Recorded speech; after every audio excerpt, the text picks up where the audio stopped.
Starting, all attendees are in listen-only mode.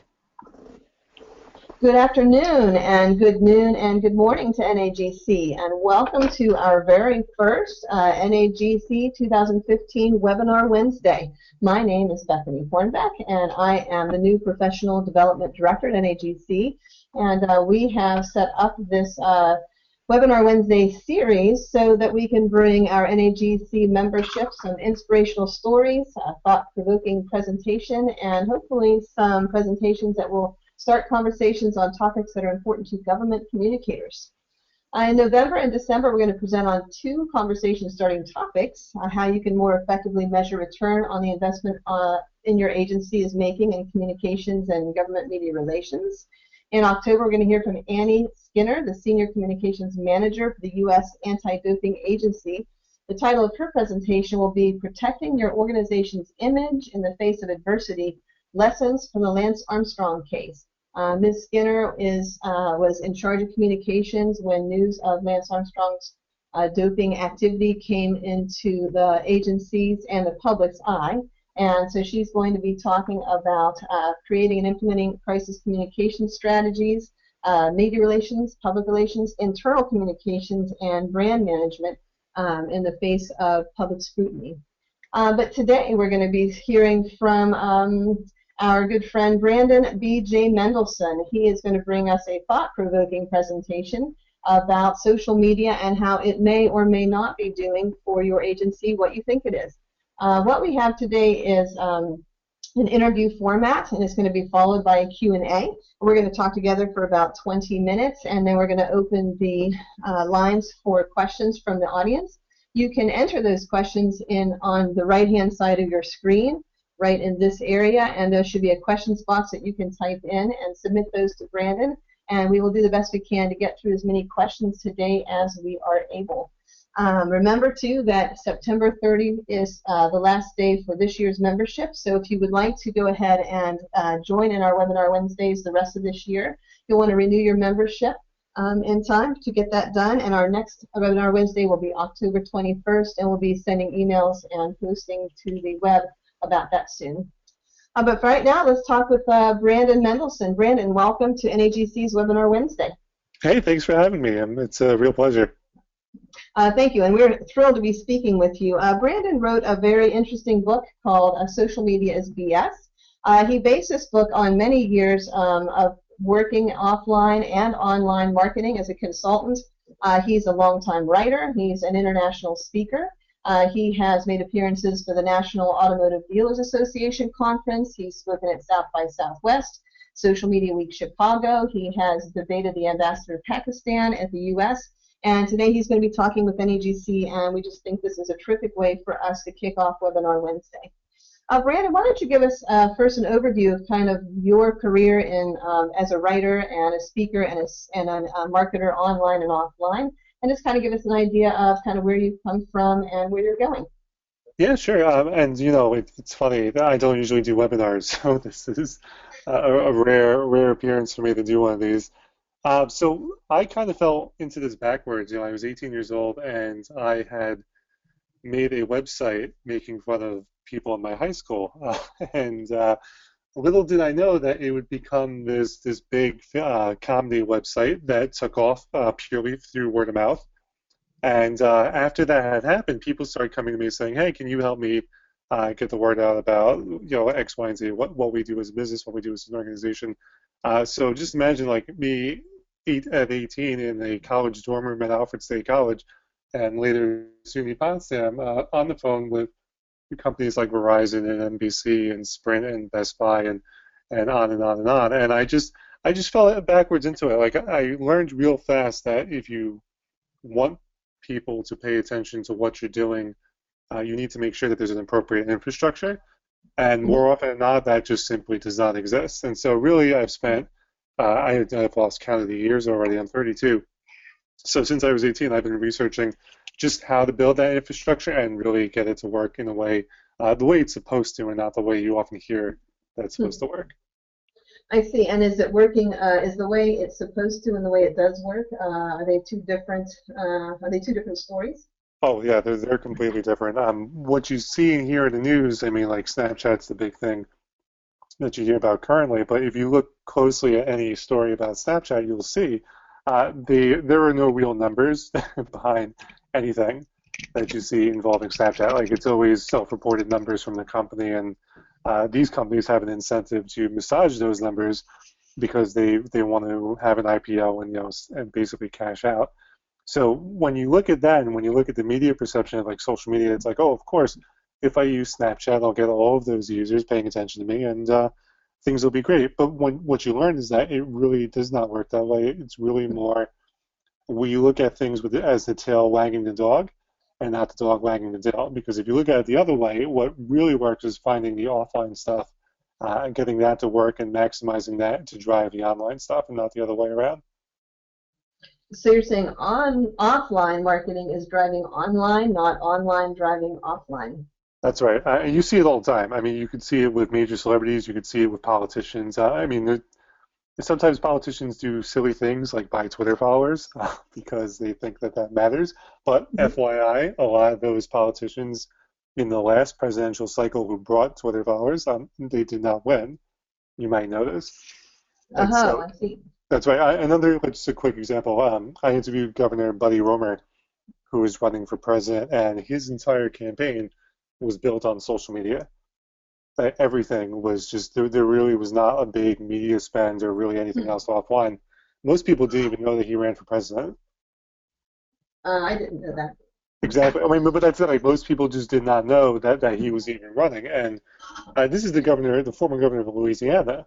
Right. So And he it's was it. leaning on, I'm sorry, go ahead. Oh, so I mean, it wasn't like because I almost ran for Congress last year. I was asked by a group representing about 15,000 voters to run in New York's 18th district, and I mean, but I'm not a politician. I mean, this guy, former governor, he's got the credentials, and not a single person paid attention to what he was doing, and his entire thrust was it was all social media.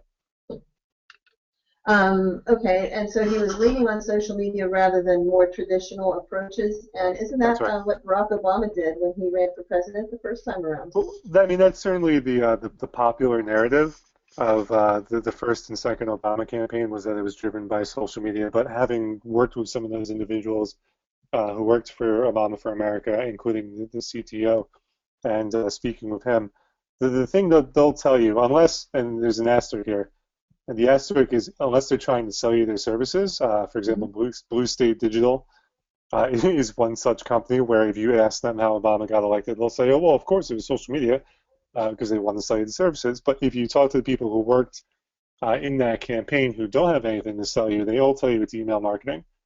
And the second you tell people that, like you can see the expression in their face because email isn't. We don't think email is cool and sexy. We think of it as like this old dated thing. But that's what really drove the success. A good example would be they sent the Obama campaign had sent out an email that simply said "Hey" in the subject line, and they had an 80% open rate. And so they did a lot of fun things like that that people just, it's not cool, like it's not a popular narrative to tell that. Uh-huh. So we just never heard about it. We just heard, oh, hey, look at him on Twitter. But then you look at like Mitt Romney in 2012, and he spent a lot of money on social media, a lot of money on Twitter, building followers. And, we like to make the argument in one way, but not the other. We like to go, well, of course Obama won because of social media. But then we look at over on the other side of the fence and we look at Romney and we go, well, Romney outspent Obama on a lot of things, including social media. Why didn't it work for him? And Well, and people, I think that's a good question. So if you're saying social media isn't working, but although we hear about social media all the time, what is it about social media that's not working, if indeed it is not working? I think the big thing is our expectations don't match reality. And I'll give you a quick example involving a major beverage company who I'm not allowed to name because of a confidentiality agreement. They did a massive campaign, which you are all aware of, I promise you, that may or may not involve names on bottles, hint, hint, Hmm. nudge, nudge. They submitted a deck to talk about that campaign, and it was supposed to be like, oh, look at how cool social media is, and then you look at the numbers, they barely saw like 20% in terms of anything, like in terms of growth, in terms of word of mouth, in terms of engagement in terms of like sales, it was barely 20%. And even then, you got to keep in mind that this thing that we hear about as a social media campaign had a major offline component. They had Ryan Seacrest doing promo spots on his radio show. It was a major partnership with Walmart. But those things sort of get edited out of the story in favor of talking about social media. So even when we do hear about these success stories, the numbers are not what we think that they would be. But to be clear, I'm not dismissing it. Like, I'm not saying that they shouldn't have done that, or that maybe that 20% was meaningful to them in some way, but it's not at all what we thought it would be. So are you saying there was a 20% growth in sales or 20% growth in No, something else? it's across the board, word of mouth engagement, like that. That's the most that they saw out of it. Out of sales, it's negligible at best. Okay, because a 20% growth may in some instances be considered good, but it But that's depends on right. what metrics you're looking at. And it also depends on the size of the organization, right? I mean, in their case, this is nothing, like it's a drop in the bucket. But if you're a small organization, and then 20% certainly could be meaningful. Okay. But we've heard storied successes, things like, of course, Justin Bieber, the Will It Blend series on YouTube. Zappos is, I've heard, is a social media success story, or the Old Spice commercials that came out during the Super Bowl a few years ago and really blew up the internet. So are these not social media success No, stories? I mean that's the funny thing again. Like, you have to keep in mind that there is a incentive to structure stories a certain way on behalf of the media, on behalf of the tech companies, to make these platforms look more powerful than they actually may be. In the case, like, I'll go down the list real quick. Like, with Zappos, all you need to do is talk to Tony Hsieh, who's the CEO. And he'll tell you that it was really, their success was driven by good customer service on the phone. No one ever calls them a phone success story, because it's exactly what I'm saying. Like, it's not cool and hip to refer to them as being sort of old-fashioned. But Zappos, I mean, they will tell you flat out that social media really, it's not that it didn't have an impact, but it was not at all the thing that made them successful, which unfortunately was the narrative for a long time among like the tech blogs and the media. Was, oh, look at this company and look at how cool they are with social media, and it was a minor thing. It wasn't the thing. So like, Old Spice and Justin Bieber are kind of the same, where we think that the numbers on YouTube are real, and they totally weren't. Like, in the case, like, I tell you flat out, Wyden and Kennedy purchased about 2 million fake YouTube views. And I'm laughing, and I shouldn't be, because I mean, like, this is a serious thing. They purchased 2 million fake YouTube views, and then they turned around to the media and went, "Whoa, look at this thing! It's amazing! Look, it's just blowing up." And of course, the media was like, "Oh, well, of course, if 2 million people looked at this, we're gonna." Their incentive kicked in, because you got to remember, like, a lot of blogs and media outlets are driven by page views. So if they see something blowing up, if they see that this video's got 2 million views, I mean, they don't know that it's fake. I mean, very, very few people have the skill set to tell you whether or not something is fake, and then even then it gets tricky. They'll take the video, they'll post it on the blog, and they'll be like, "Look at this thing! It's breaking the internet, or it's blowing up," even if it's not. And then all of that media coverage in turn actually drives real views, which makes it. And that was the exact same thing with Justin Bieber. Like, I've done some work with BMG and a couple other record labels, and they all do sort of the same thing. Where I mean, the record industry, you think it's huge, but like, it's really a very small group of people that make decisions. And there's a lot of monkey see, monkey do that goes on. So Scooter Braun, who's the representative of Justin Bieber, and also, by the way, the representative for Psy, if any of you remember Gangnam Style, and you might be wondering why that was why that was a thing. It was a thing because Scooter Braun purchased millions of fake views, and then turned around and went to those media outlets, just like Wyden and Kennedy did with Old Spice, and said, "Look at this thing. This is a new sensation." So you're saying that the views that people are seeing are not real views. Yeah, I mean, like, it's very easy. I'll give you another, because we talked about this. Facebook right now, like, I have people listening. If you've posted a video within the past, let's say 3 months, maybe even 6, you'll notice that your video might have done really well. And there's a specific reason for that we might not even think. We might just post something and be like, "Oh, cool, people like it, I'm popular." Yeah, because we don't. I mean, it's not to suggest that we're foolish or silly. Like we just don't know any better. But you might not realize that the reason why the video did so well in the first place is because Facebook right now is trying to compete with YouTube. They're trying to show their shareholders that Facebook video is something that's viable in terms of them to make money off of. And so they are juicing their system so that if you post a video, it gets shown first. And the other thing that you have to keep in mind is that Facebook, they're working on tweaking this right now, but up until recently, if someone had seen a video for 3 seconds and didn't even play the volume, that registered as a view. Mm-hmm. So not Oh. only is Facebook calculating views in a way that is kind of shady, but they're also manipulating their system so that the video gets seen, as opposed to other content you might post that just isn't being seen unless you pay. I see. So the way that Facebook and I suppose other social medias are proposing that they are controlling to some extent how Oh, social media sure. is being fed and seen. Yeah, I mean, we don't think about it. Like it's like Yelp. I don't know how many people have used Yelp. If you do, I have. Yelp, if you just Google Yelp plus extortion, Mm-hmm. which by the way, it's legal. A judge ruled that this was a totally legal practice for them to do. They will go and manipulate the views and reviews on different small businesses. And let's say that you had a restaurant, your restaurant had like all great reviews. What Yelp has been caught doing is going to those good restaurants and then turning off a lot of good reviews, and then calling the restaurant and going, "Hey, we see that a lot of your reviews have disappeared. If you would like those to come back, you should buy advertising with us." Oh, wow. And this is, I mean, like, and this is totally legal. A judge ruled in California that it's their platform; they are free to do this. But some of you might know that this as extortion, right? Like, but that happens all the time with all these different platforms. Like, there is a constant manipulation that goes on by the company that we really don't think about. Another good quick example is if you are familiar with any of the big YouTube stars, and even if you're not, like even if you're listening to this for the first time and you're like, wait, what? Look up like just YouTube celebrities. You will notice a commonality among them that all of them got big around 2006, 2007, maybe 2008 as pushing it. And you might be wondering why that is. And it had nothing to do with YouTube views.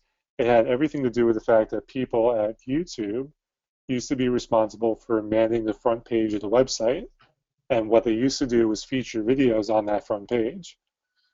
So Right. a lot of people that we know as YouTube celebrities are YouTube celebrities simply because people at YouTube put them on the front page and expose them to media outlets and lots of viewers, not because their content was any good. Because you might notice that there's been no new YouTube celebrity that's come out since after 2008. And And do you know why there's they dropped that? Why they stopped doing the featuring on the front page? it was controversial internally. Like for social media is bullshit. I interviewed a lot of people who worked at YouTube. There was some people who were uncomfortable with this Mm-hmm. because they knew very clearly they were creating an ecosystem of haves and have-nots. Mm. And Google is very egalitarian in a lot of ways, and it sort of went against the company philosophy. But the other thing was really, it's they want to be efficient. Mm-hmm. And at Google, if you have an algorithm that can power the front page instead of paying a human to do it, Mm-hmm. you use the algorithm, which, by the way, is very easy to manipulate. Like we think that these platforms are so smart and so better defended than they actually are. Like I'll give you a good quick example. If any of you aspire to be authors, there is a very simple way that you can fake Amazon. You can trick it into ranking your book first. And what you do, and this believe me, this happens all the time, is you get a band of about 100 customers, or just not even customers, like 100 people that you know. And then when the first hour that your book goes on sale on Amazon, you have them go and leave reviews and buy the book if they haven't. And Mm. all of that, and this isn't like, this is different from like fake reviews. Like these are real, legit people leaving reviews. If you do that, Amazon's system is not sophisticated. None of these systems are sophisticated. Like they're all designed to make sure the site loads quickly, so they can't be sophisticated. So if you have this burst of activity across like Amazon or on YouTube or on Twitter or on Facebook, you will notice that your stuff performs really well. And that's because these systems are easily manipulated. But that's like a whole See, that's a tangent. That was the thing I was worried about going off on. That's okay. So if you're saying that social media isn't working, but there's a lot of people talking about it, and Oh, there's sure. a lot of people that use it. In fact, out of our poll, we had 13% that do think it's nonsense, and Okay. 87% who don't think it's nonsense. Well, sure. So then, why are folks using it, and are they getting anything out of it, especially from the government perspective? Because we're not Yeah. trying to sell something. What we're trying to do is reach our audience, be transparent, and get folks engaged in our services and making sure that they're able to access those easily. Well, sure. I mean, well, so there's two questions there, right? Like the first is, are you getting anything out of it? And which is A, and I'm going to write it down so I can go back to it. And B, why use it in the first place, right? Mm-hmm. So let's talk about why use it, especially if you're a government organization. There's certainly something to be said about scale. Okay. I'll give you a good example. Like I worked for a tiny military not-for-profit who does a lot of great things for wounded veterans, and there's only 4 employees. So I mean, like this is as bare bones skeleton staff as you can get. Right. And I help them organize, and they still do this every year, a high five tour. I think it's highfivetour.com if anyone wants to look at it. So what they do is they go and they drive across America and they give out high fives and they raise money for wounded vets and doing a variety of different things for them. Mm-hmm. And in their case, using something like a Twitter or like a Facebook, it's not that it's bad. Like there's certainly something to be said about customer relations. And if you have a small staff, being able to offload a lot of phone calls Mm-hmm. to something like Twitter or Facebook. But there is an asterisk with that. You definitely have to keep in mind, specifically with Twitter, less so with Facebook. I mean, with Facebook, the biggest challenge is making sure people actually see anything that gets posted. And Okay. there's ways to make sure that that happens. Mm-hmm. But with Twitter, you got to keep in mind that not everybody uses it, right? Like that's the popular perception. Like I'm a big football fan, and ESPN will not shut up about Twitter. Like they're constantly talking about what the players said, what the coaches said, what the stat. Like it's just constant. But we know that less than 16% of Americans, and by the way, this is declining rapidly, actually use Twitter. And so 16%. 16% and declining. And you can see, like, if you just Google Twitter in the news and you look at their Mm-hmm. stock price, I mean, there's a very specific reason why the stock price is no longer doing so well. So we have this perception that everyone uses it, but not everyone actually uses it. So you could wind up in a case where a very vocal minority is taking up your time in terms of customer service. So I mean, there's a double-edged sword there. It definitely helps in terms of scalability. Mm-hmm.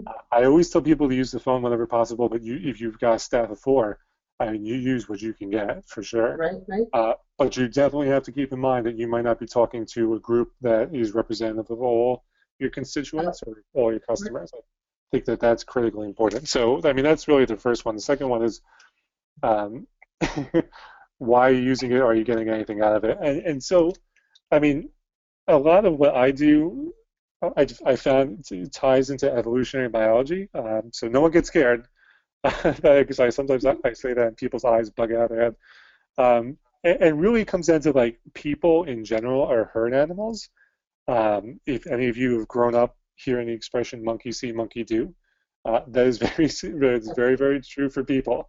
That is we've found it time and time again. So if everyone is on Facebook, then it creates this, well, I have to be on Facebook kind of thing. And so it's not to suggest that you shouldn't be using it, because what I tell people is you got to find the right person with the right platform at the right time.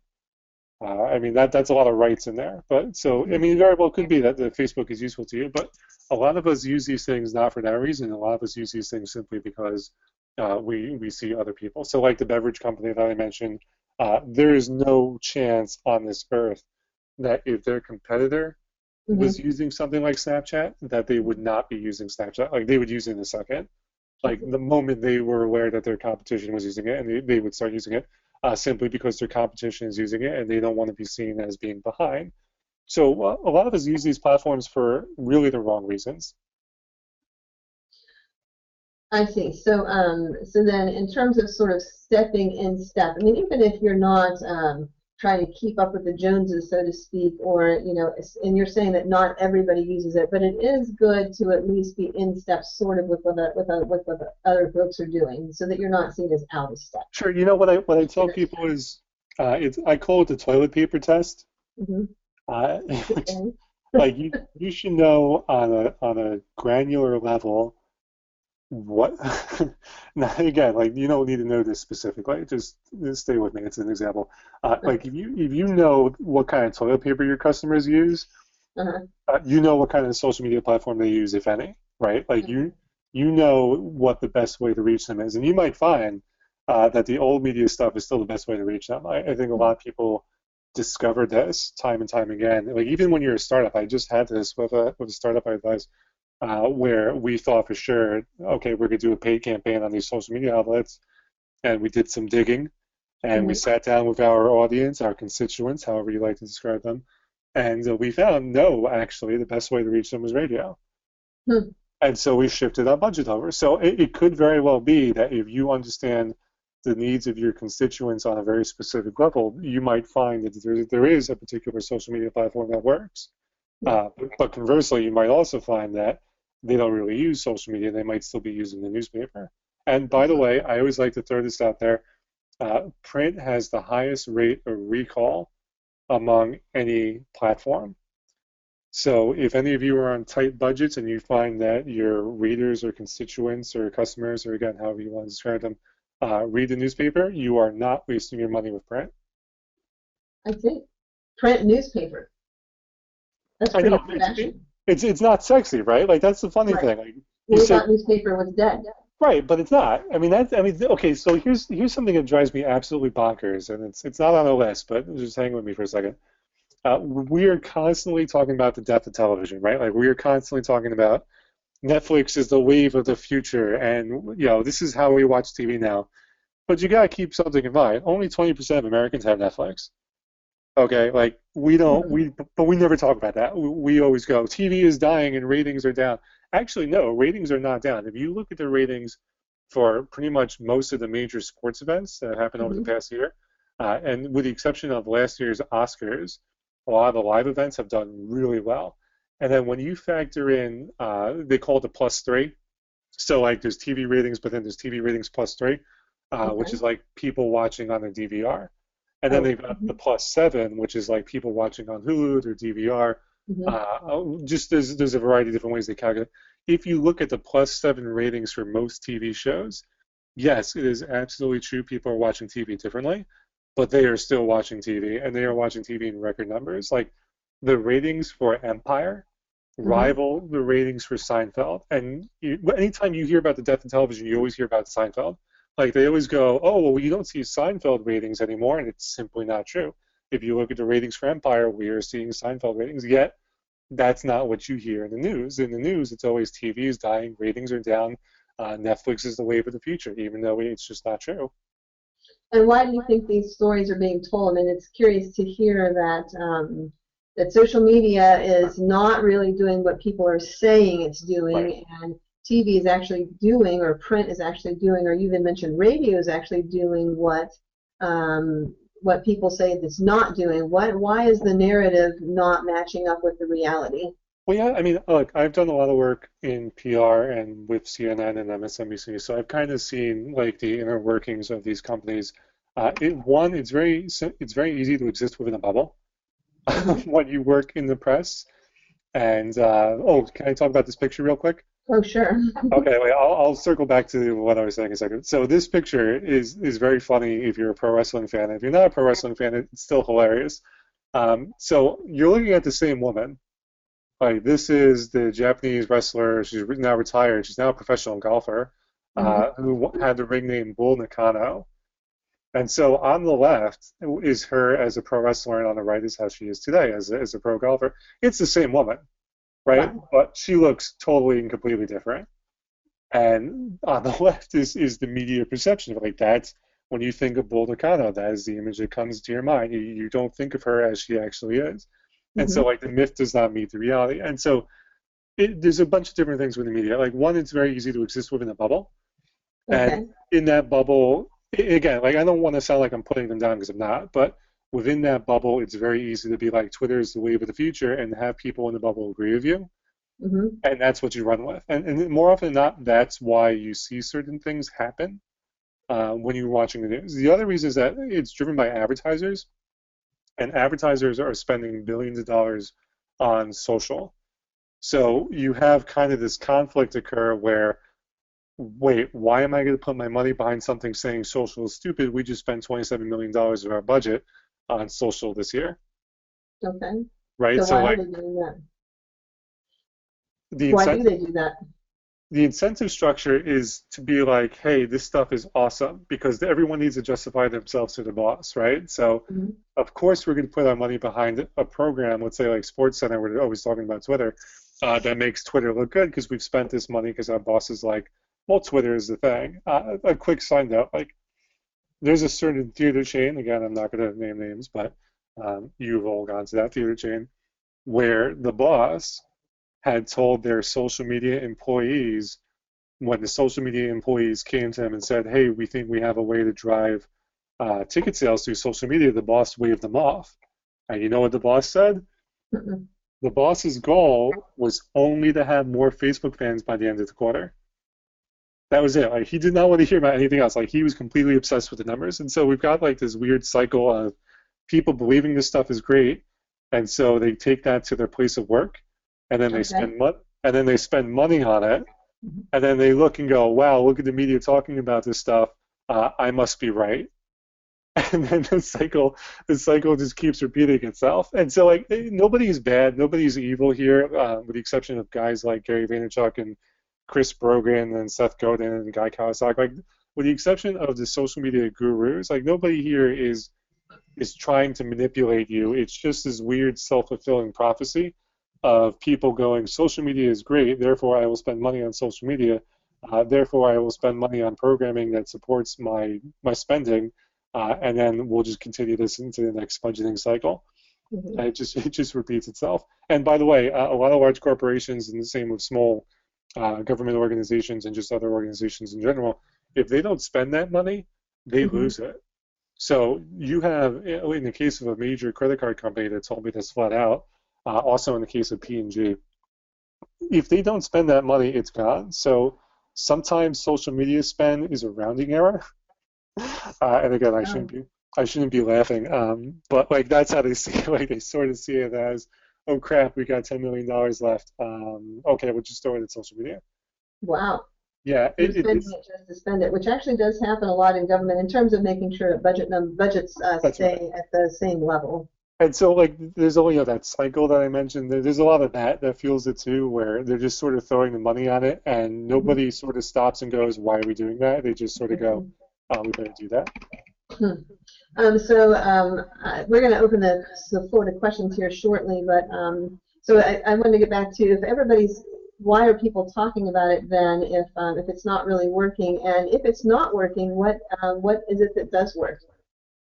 Oh, sure. So there are certainly instances where you can point to it and be like, "I saw success of it." There's Mm-hmm. a cupcake stand in New York City who, for a while, was only using Facebook, and they Mm-hmm. have lines out the door. But when you hear those stories, you have to realize two things. One, that's not the norm. Like that's really more the exception. Although we certainly Mm-hmm. think it's the rule, it's not. The other thing is that there's a variety of factors sometimes that go into things that we never really think about. Like there's always that X factor that might drive social media success, and we might not know about it. So we might simply go, "Oh, it was social media." Like we might just not realize that maybe someone really popular saw that post and passed it on, or Right. maybe it got promoted somewhere and we just didn't realize it. I mean, like that's a big thing. Like I mentioned with Old Spice, that's a where they were buying views and then they turned around to the media and went, "Wow, look at this thing." That happens a lot. Mm-hmm. So I mean, that's really why you would hear these things are successful without. And then again, like there's also an incentive on the part of blogs and media outlets to sort of make sensationalize this stuff. Okay. And so things like that get edited out. Like that X factor is rarely mentioned. So I mean, like what actually works? I mean, SEO, even though SEO itself is changing, and we can talk about that. Really, the old-fashioned, unsexy stuff works. I mean, we know email marketing works, We know radio advertising works. We know SEO works. And the funny thing is, like, if you do that stuff right, then it actually drives the social media stuff. Like, again, like we think the tail wags the dog, and actually it's the dog wagging the tail. And so, like, that's when we talk about what actually works online. Those are the things that work. And also, if you do anything with celebrities, that's always a slam dunk too. Yeah, you do mention a good bit in your book about this idea of the offline actually is what drives the online, and media is mentioned quite often, celebrities are mentioned quite often. The fact that, for example, Dancing with the Stars, which you're talking about, TV isn't dead. Okay, so I watch that occasionally, and it's just constantly about Twitter, Twitter, Twitter, and they're Right. posting these Twitter things up. But I think what you're proposing is that people would not be talking on Twitter about Dancing with the Stars if it wasn't on television. And I can tell you too. Yeah, and I can tell you, like, Twitter also has. I'm a pro wrestling fan, as you might have guessed with the Bull Nakano example. But they have relationships where companies are giving them money in turn that they activate certain trending topics to make something look more popular than it actually is, and then on their TV show they talk about Twitter. So I mean that's something too that I haven't touched on, but there are business relationships between these tech companies and media outlets. So if you're wondering why, like, oh, why is ESPN always talking about this? Well, there could actually be something behind the scenes where money is traded hands, or maybe like Facebook is giving them some kind of support in exchange for promotion. I mean, that is incredibly common. In fact, if a lot of you ever wondered why certain tech companies grow the way that they do, strategic partnerships like that is number one with a bullet. I see. And so there's a lot of that goes on too. Well, let's take a little break here for my questioning, and let's see if we can get some questions from the audience. If folks want to go ahead and type questions into your question box, our presentation organizer will forward them to me. You can see them up there. The first one is a comment from Spiro Canton. It seems recently many crises have emanated from social media, and then they become stories that are fed to offline media outlets. The riots in Ferguson, Missouri, for example, Brian Williams' embellishments. Do you have a comment on Sure. that kind of point of view? Well, they're two very different things. We'll talk about Brian Williams first, and we'll go to the Ferguson thing second. Sure. You have to keep something in mind. Even though most people don't use Twitter, the American media, in terms of professionals, they all seem to use it. And so if they see something talked about on Twitter, they think, because they exist in that bubble, that that's reality. And so when they see something like Brian Williams and they see that's all people are talking about it, that's what they will run with in terms of blogs. So a lot of people don't realize this, but like there's definitely a food chain that exists with media outlets. And so if something seems to have page views, then it trickles up the food chain. Like it might start out on Twitter and find itself on a mid-range blog, and then that might find its way on like a Gawker or something, and then from Gawker it winds up on the New York Times, right? Like there is a very specific pattern that these things follow, and some of that has to do with the media and bloggers, particularly in New York City, less so in other cities and states. There is certainly a pocket of people who have the kind of capability to put something into the news, and they do see things like the Brian Williams. So that's sort of why that happens. Another good example of that is the Hulk Hogan thing. That was something that sort of blew up within that little media ecosystem and trickled its way up. The thing with Ferguson, I mean, that's really a different thing, because there's a bunch of things colliding at once. I mean, you might notice that the media has seasons.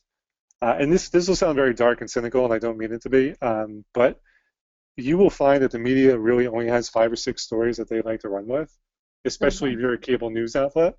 And so the thing with Ferguson just so happened to fall into that particular season with that particular story. So already they were kind of running with it, and then it did sort of trickle onto Twitter because, again, the tail does not wag the dog, the dog wags the tail.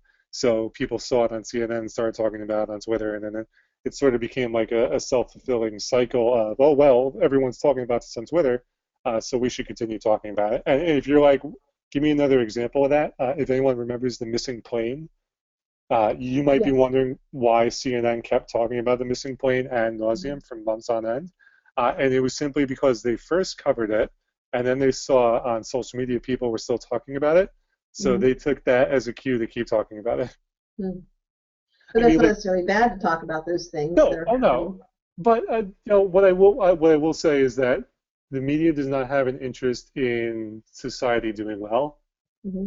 And that again sounds very cynical, but you got to remember there. If you are in the media business, you're in the entertainment business. You've got advertisers just like everybody else, and happy positive news does not keep high ratings, Hmm. and that's where I'll sort of leave it on that one. Sure. Okay. We've got a comment here from Mark Evans also. The role of government communications has changed over the years. Right, It's gone from handling the media for elected officials and administrators, which is the old kind of public information officer model, right. to one where we directly inform the public about the activities of our agencies. Traditional media is extremely diminished, Mark says. There's fewer outlets, fewer reporters, which makes it difficult to get that third-party validation of our programs and projects, which we used to be able to get 15 years or 15 years ago and more. The internet and the rise of mobile makes it easier and more cost effective than ever for governments to directly communicate to their constituents. If social media is not an effective tool for communicating information, then what would be an effective tool? Well, there's really again there's a couple of things to break out there. The first is that the cutbacks in the media are not driven by technology and the internet. Oh, it's been a big misconception since the 90s. In Okay. social media is bullshit. I have like two whole pages that just list everything that's happened to the media. Hmm. Uh, First and foremost, consolidation among companies who simply, for example, I think it was the Chicago Sun-Times that laid off all the photographers.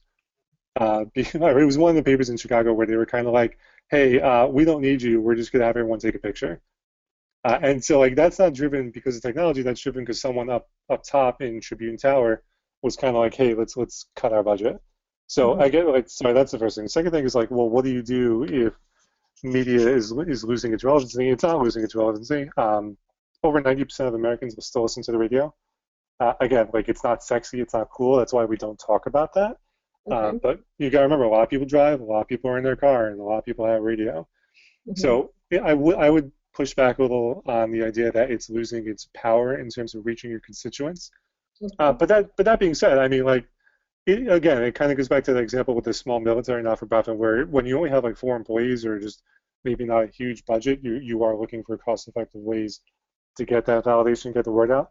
There's no Hmm. harm in having a social media presence. Like there's, as long as you understand why you have it, what you're going to do with it, and to not spend a shit ton of money on it, Hmm. you're okay. Like there's no reason. So for example, if you are an agency and you're kind of like, all right, we've got this thing coming up, I'm going to use Twitter. Okay. I'm not saying not to use it. What I am saying is just our approach to those things is backwards. Okay. And if we approach it the right way and we're smart about it, Hmm. then we're not going to cost ourselves a lot of time, effort, and money that we would have otherwise. So if you feel like this is the way to get validation, go for it. I mean, I certainly I've been in cases where I've sat there with large companies telling them not to do this stuff, and they're kind of like, oh, well, we kind of have to do it. So I said, all right. So what you do is the bare minimum. I mean, like, so what I mean by that is you don't need a full content strategy. You don't need to constantly be pushing out content. But if you want to have a presence where occasionally you do put stuff out there, that's cool. There's absolutely nothing wrong with that. But you're saying going more traditional routes, Yeah. and yeah, I mean, we do. Part of the problem, I think, with especially the print media, is that they've cut down on reporters, and so it's much more difficult to get a reporter that is a sort of a specialist in your area. Um, There is a trick to that. So just a little PR tactic. Because the companies are cutting back on their staff, what you can do is pretty much do all the work for them and okay. then point them to it. So, for example, we do that all the time. Well, I do that all the time with startups where we more or less write the story, and then we put it. We have like a press section that's hidden Hmm. from the public, and we'll send them a link saying, "Here's some photos. Here's what we think a story could look like. Here's pull quotes." Basically, all the reporter has to do is copy and paste. Uh, Obviously, we do not want to live in a world where that's the norm. Hmm. But unfortunately, if you want coverage and you're worried about not getting coverage for a variety of reasons, that's really the way to handle that. is to basically do all the work for them and then sort of pass them the link and be like, hey, check out our fancy media room where you can get everything you can possibly want from us.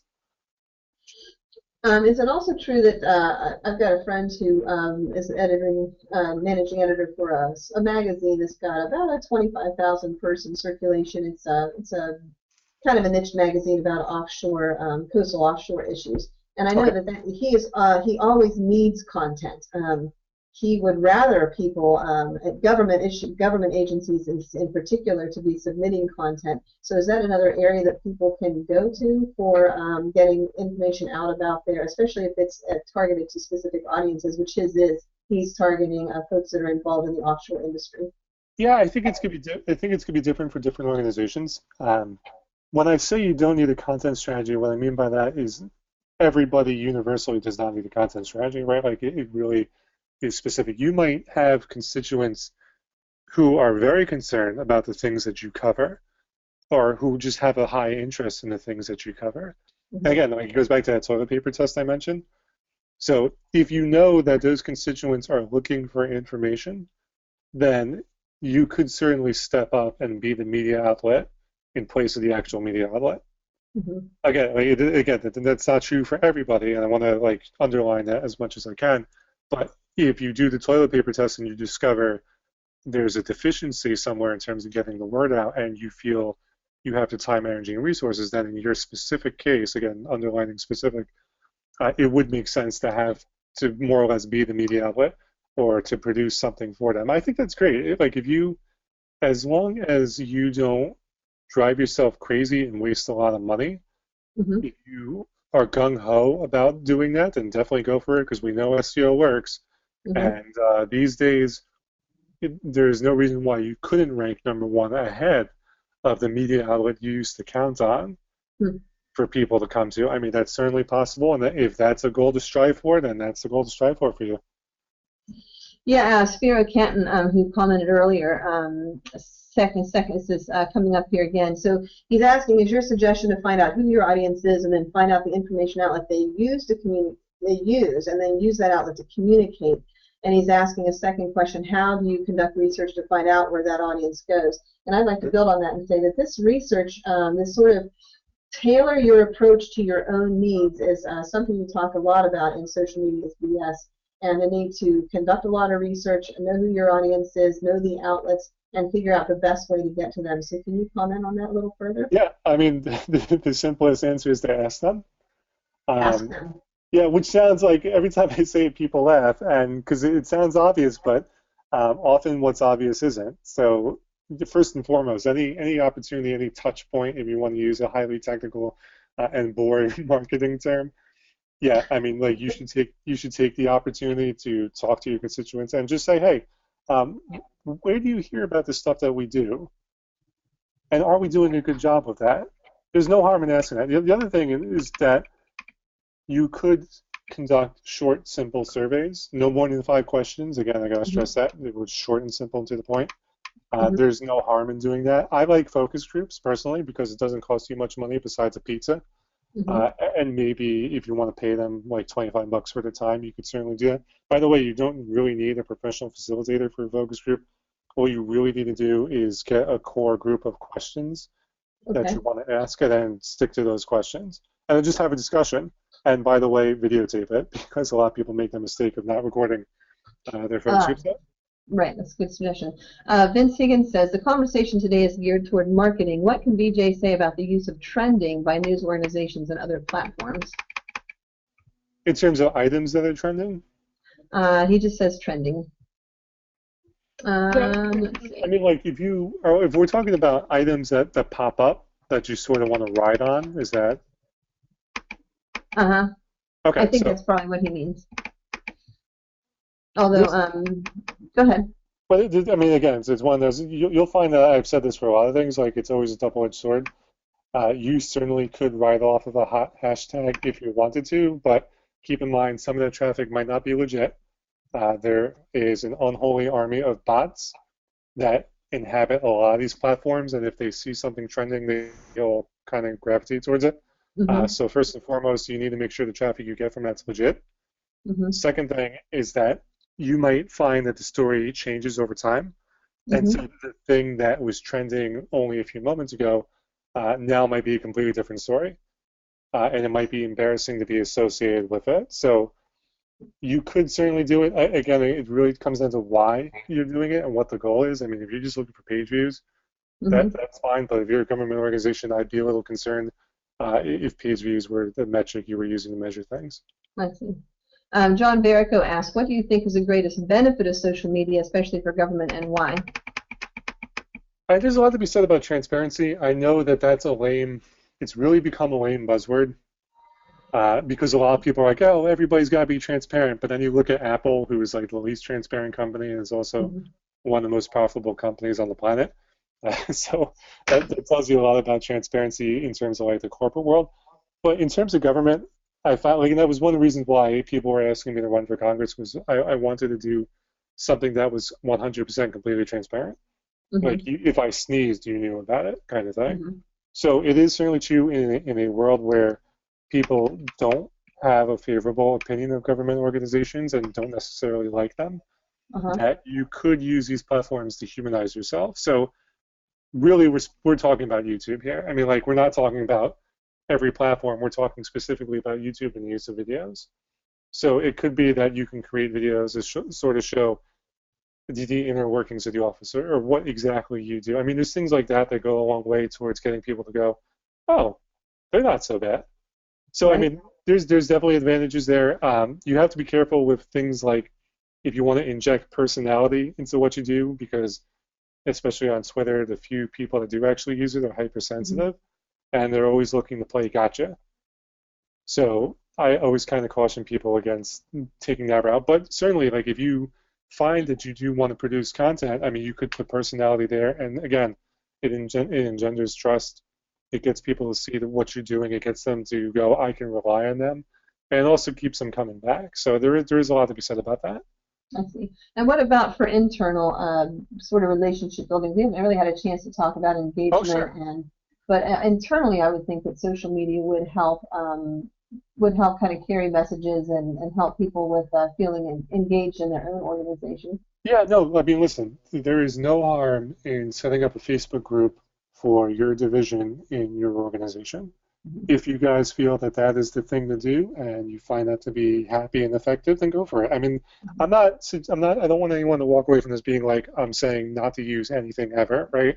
There's very Mhm. specific use cases for very specific platforms, which is really what I'm trying to get across. And so Mhm. internally, you might find that that's a great organizing tool, although I would suggest Slack personally Which over is just Facebook. black, Slack, black. Slack, Oh, Slack. gotcha. That's a great internal tool. But certainly, like if you think a internal Instagram might, let's say you work for a really large organization, right? Like you don't know everyone that works in your office, Mhm. but you kind of want people to feel like I work at a good place, we do good things, we're fun. Internal Instagram might be the thing Right. because you can show pictures of what you're doing, so people go, I work there. I feel good Sure. about working there. So yeah, I mean, look, every platform has a very specific use case that you might be able to utilize. It all comes down to what your constituents want and what they use, and internally what you want, what you feel comfortable with, and what the company feels comfortable with. But you still have to initially reach out to them. You have to Mhm. reach them through more traditional platforms first to drive them to your social media Yeah, platforms. and again, What I'm like hearing. honestly, what I do want to stress, if you are in the position of trying to, let's just say we're simply trying to get the word out, right? Like that's your pure 100% number one goal. Mhm. Then I would strongly advocate traditional media because that will drive the online stuff. Sure. Vince Higgins says, thanks for responding to his. And he says, as a follow-up, discussions abound in his organization, which is law enforcement, about how social media, bloggers, websites, etc., affects crime reporting in the news. Right. How can law enforcement / government communication managers combat inaccurate imports of these issues? Oh yeah, I mean this is a big thing with. I mean we see that with the body camera issue right now that's going Mm-hmm. on. So in some ways you can't. I think that there has to be an acceptance that people lie. You know, Okay. I'm a big fan of House. His philosophy was everyone lies. So there's that aspect of it where you can't control certain things, and there has to be an acceptance of that. Uh-huh. However, But that doesn't mean roll over and take it. Uh, it there's always going to be people who don't believe what you say, but specifically in law enforcement, everything Mhm. that you can do to document what happened, how it actually went down, the actions that were taken, who was there, how to get in touch with those people. Like that's really what you should do. And it's Mhm. not a great answer because again, like if we circle back to what I was talking about earlier, there is an incentive on the part of the media to make things not well, right? To make things not happy. Sure. And so law enforcement and teachers and government organizations are always a popular target. So you will always have to combat that. There's really nothing that can be done except trying to maintain some transparency and saying that's not what happened. And there's nothing you can do about the media being dumb, Right. right? I mean, that's just how it is. But I hope that I kind of answered that. Sure. It's And I look, think it's tough, right? It's a tough thing. it is, and it's just, I mean, it's whether it's social media or not, it's crisis communication management. Right. It's crisis management. Whether no matter what the platform is, a lot of the I think the techniques are the same. But Yeah. back Well, to Don. Oh, go ahead. I mean, it boils down to be responsive, be transparent, and be fast. Right, and be Yeah, sympathetic. that's right. So Donna Monacci asks, our Public Information Office talks about the explosion in their number of followers on Twitter. Is there any way for them to confirm that those followers are within their jurisdiction and not from all over the country? uh, and also, are those Twitter followers real? Right? I Ah, mean, like that's a discussion that needs to take place among everybody. Are those people following me legit? let's see. There are tools out there that would I think like Tweet Analyzer is one. I don't have like the webinar thing is the only thing I have pulled up, but I could probably send a link, and then you can maybe pass that on, like that. Sure. But there are certainly tools out there where they will analyze your followers. You have to pay for them, and they Mhm. are helpful. Like they will tell you, but I promise you that more often than not, you might not have a large constituency within your realm, let's say. And again, a lot of the followers might be fake. Right. So, and then the other thing is like, what is your metric for success? I mean, is it Twitter followers? Because you might find that they're not legit or they're not really within your domain, right? And then you might also find that they don't really engage in anything. Like I can tell you, I have a verified account that's got 700,000 followers, right? But I can tell you among myself and other people who have followings like that, our engagement rate is like less than 1%, like way less than 1%. Like you don't see significant numbers on Twitter that correlate with your followers. Well, that's an interesting comment because Wendy Wagner Smith asked something very similar. She says, how come our social media user numbers are big, but we have Right. virtually no conversation rate of users in membership? And that is true. I mean, even the agency I work for, I mean, I was shocked when I saw yesterday that we have 10,000 people that have liked our Facebook page, but nothing we post gets a comment, let alone gets a conversation started. Right. Well, I mean, like, so there's each platform is a different animal, so there's a different answer. Like with Twitter, it's just the engagement rate has notoriously always been low because fewer and fewer Mm-hmm. people are using Twitter. If you take anything away from this webinar, please let it be that.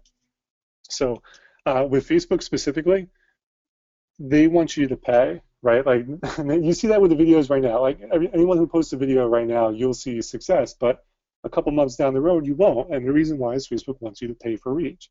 And so if you post something, even if I got 20,000 plus fans right on my Facebook page, if I post something, I see maybe 3 or 5 likes, right? Like I do not see engagement unless I pay.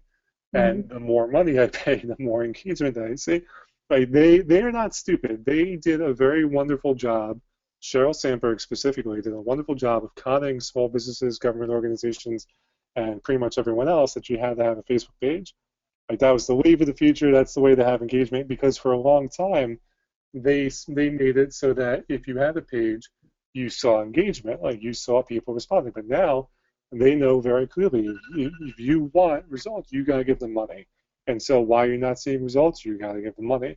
And so it's kind of crappy, right? I mean, because these are people who have expressed an interest in you, Right. and they've come to you, right? Like they've come to your Yeah. page, and now Facebook is saying, all right, well, you got to pay. There is one workaround to that. There is an option on the pages, if any of you have pages, where you can click on it. It'll say see page first. And I don't Okay. know if they've rolled that out to everybody, but I've used it and it is currently working. I'm not sure how long it'll be working because with Mm-hmm. Facebook you can't trust them. But Why you're not seeing results? Because you gotta pay. I see. So we're at the end of our time, unfortunately. I've got a couple of wrap-up comments to make, and if anybody has additional questions, Brandon today doesn't mind staying on a little bit longer.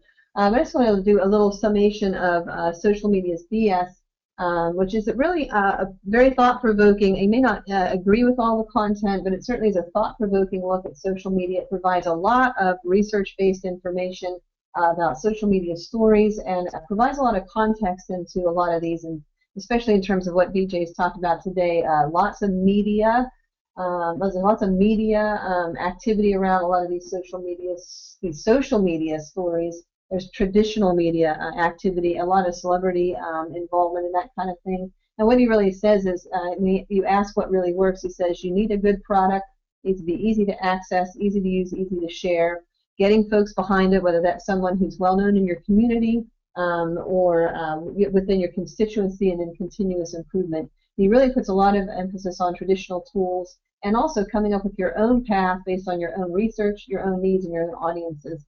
It's definitely worth checking out, and I know Brandon has another book coming out in the spring called How to Be Internet Famous, which unfortunately didn't get a chance to talk about today. John, or Brandon, I appreciate your coming. I appreciate you giving us your time today, and this webinar will be available on the NAGC website and on the membership page for folks who didn't get a chance to see it. Oh, thanks for having me. It was a pleasure. We really appreciate your time. And everybody, don't forget, too, that we've got the NAGC School in the spring. It's coming out about the same time as Brandon's next book. And we've got information up on the webpage about that. And nobody else has any questions. Thank you very much for coming today. We really appreciate your attendance. We'll look forward to getting some feedback from you on the presentation. And do also save the date for October 21st, when we'll be hearing again from Annie Skinner from the U.S. Doping Agency, talking about crisis communications, dealing with media relations, public relations, internal relations, and lots of other communications issues that surround a crisis that can be faced by any agency at any time. Brandon, thanks again, and we will talk to you soon, I hope. Yep, we will talk to you soon. Thanks, guys. Bye, everybody. Have a good day.